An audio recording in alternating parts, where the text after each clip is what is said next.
Hi people, it's Chilli here from Live Listen Erase, and I'm bringing you a special episode. Not quite sure what I'll name this yet, but basically it's going to be me looking over a news article in regards to, well, something written by Entertainment News anyway, Yardbarker I should say, the 22 worst pop hits from the last 22 years. So I haven't read this article, a friend of mine sent it to me and he recommended I have a look over it. And I thought, well, this could be interesting to film my reaction and maybe discuss some of the songs that are on this list. So without further ado, let's get into this. So we go into the link here and Yardbarker, the 22 worst pop hits from the last 22 years. Written by Even Saudi, okay? I hope I pronounced that name right. So we've had a lot of music obviously over the last 22 years, and that's what they're discussing here with a little introduction. What do they rate? First one for the year 2000 is Ricky Martin, She Bangs. Yeah, not much of a contention there. I remember that song when it came out. It was massive. What was it, off the back of what was it called? Livin' La Vida Voca and The Cup of Life and stuff like that. It was a massive song at the time, and I remember liking it. It was a bit of a guilty pleasure. But yeah, I guess it's aged like vinegar. It's not that good in hindsight, maybe. It was a follow-up song to his bigger hits, and of course probably brought in a whole different craze. Maybe this was big at the time, probably because of Santana, to be honest, and I've discussed that a bit on the episode dedicated to Santana's retro review on Supernatural album. But look, I mean, it was a different time back then. I don't feel that it's probably the worst song from the year 2000. There's probably a few more that I would have rated highly, but it definitely was probably the most famous song that could be rated up there. So yeah, alright, fair enough, I'll agree with that one. So for the year 2000, and there's another one for the year 2000. Okay, so these aren't year by year, sorry. I must have misunderstood. Madonna's cover, I think, of American Pie. I'm pretty sure this was right. Yes. Yeah, I remember this one, yeah. For the Austin Powers movie, The Spy Who Shagged Me, she unleashed the original song Beautiful Stranger. Yeah, I remember that one too, which is generally one of her all-time greatest hits. Yeah, look, I'm not a big Madonna fan, but I do remember Beautiful Stranger, and it wasn't a bad, track. So the follow-up song, Beautiful American Pie, sorry. I don't think I really remember it, to be honest. Yeah, it's a cover of Don McLean's American Pie. There, it says it there. I can't really remember it, and I think this is just before her release, or at least a couple of years before her massive downfall on, I forget the name of the album, but I remember it was released around about the time that the US invaded Iraq, and it was kind of a counterpoint to it, and I remember it was just bad timing. That was actually, that album that I'm talking about was discussed in depth, or more in depth, I should say, by Todd in the Shadows. So I'll put the video up here or down in the bottom so you can look at it. He covers it more in depth as to why it could have been a failure, that album. But that was many years after this. So I guess, depending on how you look at it, the beginning of the end, or whatever, maybe you don't like Madonna and she was never that big in your books. But look, she definitely had some fame to her in regards to some hits. And yeah, I didn't mind Beautiful Stranger. Her cover of, as I said, American Pie cover, I don't really remember too fondly. I don't remember it at all. I do love the original, of course. How do you not like that? Bye bye, Miss American Pie. I feel attacked at this next one, Behind Blue Eyes by Limp Bizkit. Again, we're talking about another cover. That seems to be a big thing for the year 2000 onwards, covering 70s artists and stuff like that, or at least, Behind Blue Eyes was 70s. Yeah, they covered the version, the original version by The Who, and widely regarded as one of the worst covers ever laid down, and I'll agree with that. It is a terrible song. I love Limp Bizkit. I'll defend Limp Bizkit and nu metal. I can't defend Behind Blue Eyes. It's just terrible. I don't think his cover of Faith isn't too bad. I think it's his cover of Faith anyway from the first album, $3 Bill Y'all. That one is bad on purpose. I'm not selling it too well. It's bad on purpose, but done to a certain way, I guess. So okay, that's true. This was off a really that album in particular. What was it called? It was a green cover. Sorry, I'm trying to read to where it was. Hang on a second, I have to double check which album it was. I'm sure that you guys will be commenting below going, how do you not know this cover? How do you not know it? Results may vary, of course. And funnily enough, it's one of the most top played songs. It's in the top 5 I'm seeing here with 278 million plays. Damn. That's just horrible. My faith in humanity is waning. That is, look, The Who, if you're going to listen to Behind Blue Eyes for the first time, you got to start with The Who. It's an incredible song. Great song. Do not listen to the Limp Bizkit version. Horrendous. Anyway, moving on. Eminem, Just Lose It. Oh, that's got to be controversial, surely. Just Lose It. By the time we go into Eminem's 4th full-length studio, his album had certainly had a certain release formula. Yeah, I guess that's true to a degree, in which the lead single would always be a jokey comedy rap song. And video, I guess, as well. His debut had My Name Is in the Marshall Mathers LP, had The Real Slim Shady, and The Eminem Show had his best one to date, Without Me. Okay, yeah, but 2004's Encore, his lead single, was one of the most head-scratching, unfunny, and unfortunate songs he ever released. Just Lose It. Just Lose It, yeah. I remember the video clip being very weird. All these pop references thrown into there and stuff like that. But I don't know what to say. If I lambast the song, I guess Eminem fans will hate me for it. But if I don't, am I disagreeing with this list? I'm not the biggest Eminem fan, to be honest, so I can't really say. Don't mind his stuff, but Just Lose It, to be honest, it's lost in my mind. Oh well, we'll move on. JC Chaz's Some Girls Dance with Women, 2004. I feel like... What have we got here? Right as Justin Timberlake was finding success with his solo singles in 2002, NSYNC's other lead vocalist, JC... Okay, so it's from NSYNC. As well with his propulsive Blowing Me Up With Her Love from the Drumline soundtrack to enter the top 40, yada yada yada. I don't remember this song, to be honest. By this stage I was not listening to NSYNC in my life, so I definitely don't remember this song. I'm guessing I'll agree with that one then. You know, I can't remember it, and that's probably for a good reason. So yeah, we'll move on. Gwen Stefani, oh my god, Gwen Stefani, Wind It Up, the 2006 song.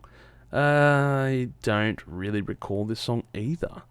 Gwen Stefani's 2004 solo debut, Love, Angel, Music, Baby, was an unconventional blockbuster, as its rock lead single, What You Waiting For, stalled in the US. Yeah, I don't really remember Gwen Stefani being huge in that time either. Must have been a bit later on. Yeah, I'm trying to remember when she blew up.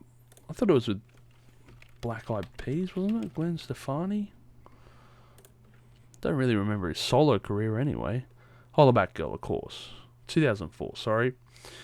Yeah, The Sweetest Girl. Okay, now I'm remembering. Yeah, I remember when this album came out. She had a massive hit with those Love Angel Music, of course, and Hollaback Rich Girl, all that stuff. Yeah, okay.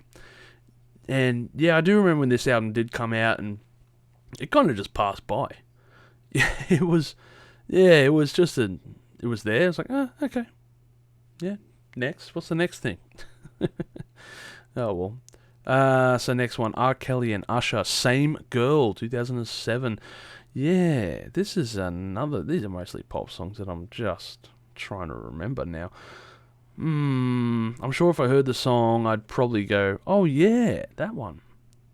So I'll play it right now off screen. Okay, I'm back. That was some generic dumb shit.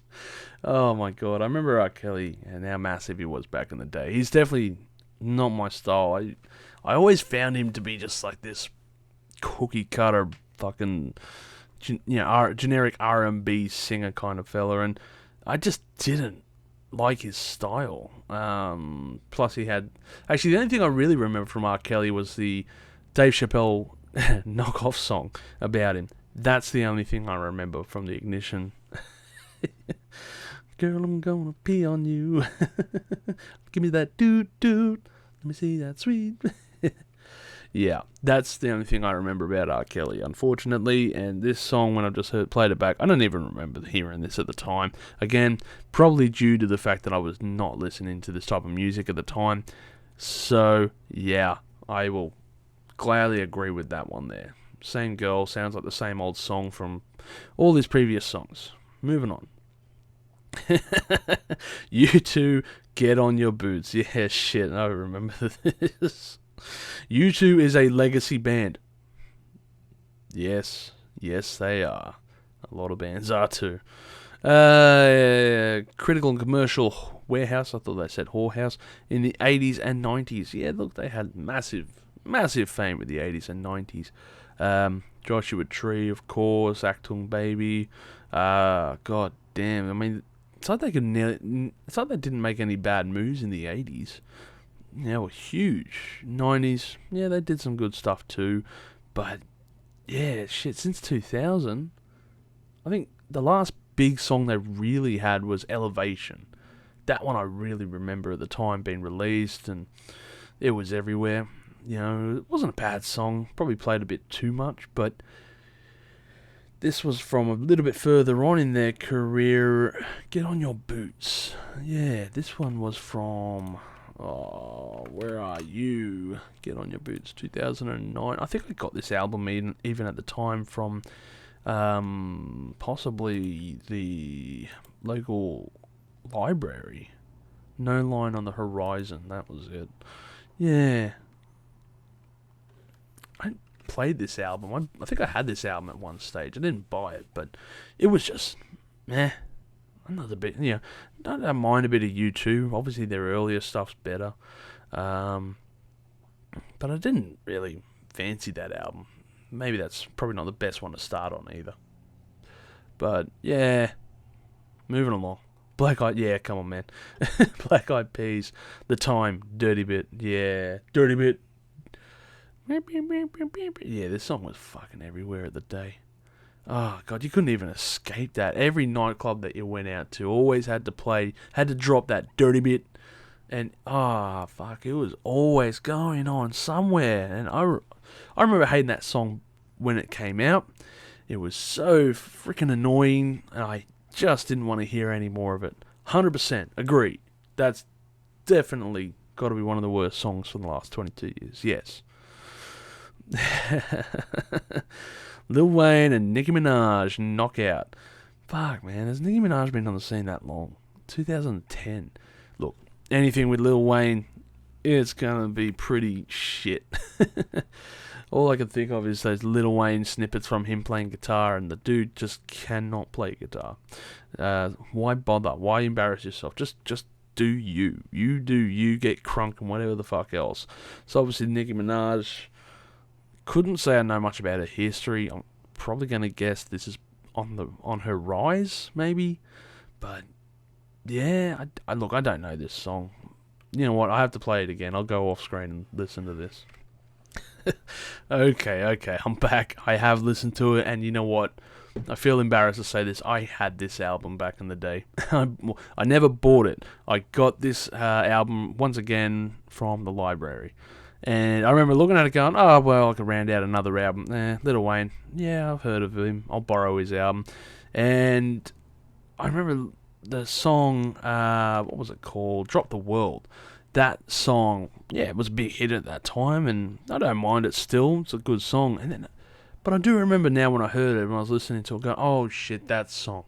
Yeah, okay. So, just refreshing my memory and finding out that I have heard of Nicki Minaj from about 10 years ago. Nah, I remember that being a weird song even on that album. That was a weird album, actually, so yeah, fair enough. Next one. Will I Am featuring Jennifer Lopez and Mick Jagger. THE, the hardest ever. Yeah, okay. I do not recall this song again. I have no idea. The hardest ever. I'll have to go and check this one out as well. To me, it does sound like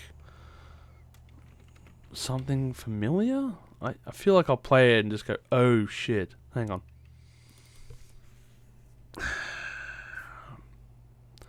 I honestly have never heard that song, and I kind of wish that was still the case. That was fucking atrocious. Agree. Ugh. Next one. Swagger Jagger. Cher Lloyd. Yeah, okay. After placing 4th in the 2010 edition of the UK's popular X Factor competition show, it didn't take Cher Lloyd to come up with her debut album. Alright, Flair, there's warning signs already. X Factor and the 4th edition or whatever. I don't know. So, can't remember. Can you remember any people from really any of the X Factors? Shit, I can't. That's for a good reason. Who cares about them? Skip. I don't care about this song either. Yeah, I'll agree with it. Okay, Hot Shella Ray, Tonight. Resorting to using La La La as part of your hook is often a sign of lazy songwriting. Sorry, I can't read it today. But in the right hands, it can make for an effective refrain if you're going to use the example of 22 years. Yada, yada, yada. Anyway, yeah, it's a cover of Smashing Pumpkins. I haven't heard this one either. If you're gonna hear Tonight, you're gonna have to. Oh, sorry, it's not a cover. Okay, I am so happy to hear that now. I haven't heard this song, and I don't want to hear it. The only Tonight I'll ever play is by the Smashing Pumpkins. So I'm glad to hear this is not a cover. Yeah, I was scratching my head when I read that, and it said La La La's. Don't remember that in the in the original song. Anyway, yeah, why not? Fuck it. Macklemore and Ryan Lewis, Downtown. Man. Oh dear, he's had some tough times. So they did a massive scale, going over 20 times platinum off their strength of 4 unmissable singles. The biggest of the 2 singles, Can't Hold Us and Thrift Shop. Yeah, controversial Grammy wins and all that. Look, again, this is not pop songs that I'm familiar with. Don't particularly care. I'll agree with that one. Sure, why not? Lucas Graham, 7 years. Again, not familiar with him. So I'll keep on going. Alright. Katy Perry featuring Nicki Minaj. Swish, swish. Yes, 100% agree. That is a terrible song. Add it to the list. Holy shit, man. Add that one to the list. DJ Khaled, everything DJ Khaled. If it says DJ Khaled, add it to the list. Terrible. Yeah, featuring Justin Bieber, I'm the one. DJ Khaled, we the best. No, fuck off. You are not the best. Baby Rexa and Flo Rida, I think. I don't know. Georgia Line, Meant to Be. No, it's not Flo Rida. It's Florida.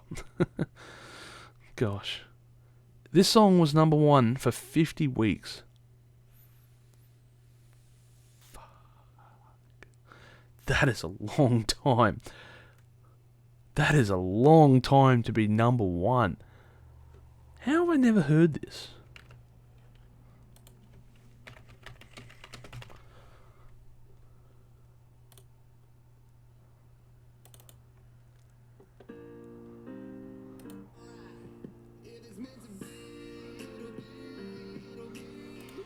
Nah.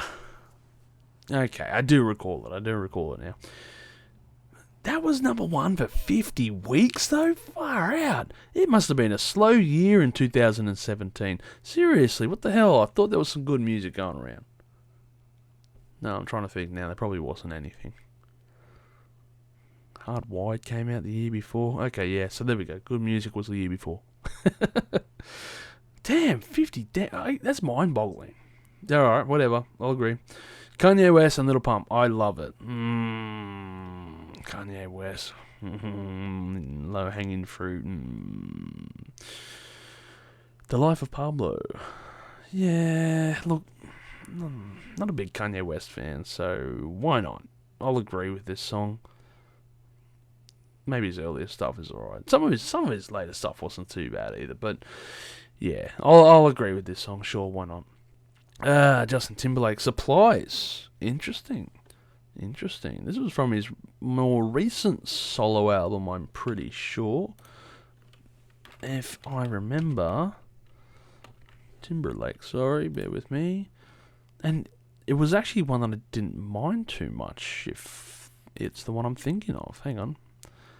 Man of the Woods album. Yeah, I'm pretty sure that's the one. Yeah, that had the song Filthy on it. I loved that song. I thought that was like a massive step for him when he released that album. You know, changing his sound from that poppy sound back in the early 2000s. I mean, not saying that he isn't pop these days, but it was definitely this change, I guess. And it was like, okay, yeah, look, I'm not the biggest Justin Timberlake fan, but that hook in Filthy was damn good. And credit where credit's due. This was pretty good. Couldn't really tell you about the rest of this album, though. So, yeah, whatever. I guess Supplies was a bad song. I'll agree not, whatever. I'll agree with it. Why not? Taylor Swift featuring Brendan Urie and me. Nah, what the hell is this shit? Man, everything Taylor Swift related is like, post 2016, Taylor Swift just fell off my radar. Don't really care for her. Not that I was really into her music beforehand, but I really didn't like her stuff anything past 2016. I didn't mind maybe some of her early shit, but yeah, I'll agree with this. Why not? Maroon 5, yep, go on, next, agree. That was it. Okay, Maroon 5 is the last one, Memories. Yeah, pretty much anything Maroon 5 related. Yeah, their first album was pretty good. Obviously, they changed their tunes so fast, though, over that time period. They've blown up in the meantime. Congratulations to them. They've found a method. Doesn't exactly mean that it's the best music out there. But, well, whatever. There's no right or wrong in music. It's a matter of taste and opinion. Hell, I could probably read a list of the top 10 worst songs of 1990s, and I'd probably disagree with half of them. Who knows? Hell, if you want me to check out something, send me a link below, comment below, or something like that, and see my reaction in regards to it. But I hope you've enjoyed this, and you have a great day. Thank you for tuning in to this episode of Live Listen Erased. And if you have enjoyed this episode, make sure you share it with all your friends. Don't forget to subscribe to our Chilli Con Carnage Crew so you can get notified for all the future videos that we put out, as we put out videos every Friday. Also, we are on Discord, Facebook, Instagram, and Twitter over at Live Listen Erased, so make sure to tune in over there. And don't forget to like this video so that our manager can stay very happy.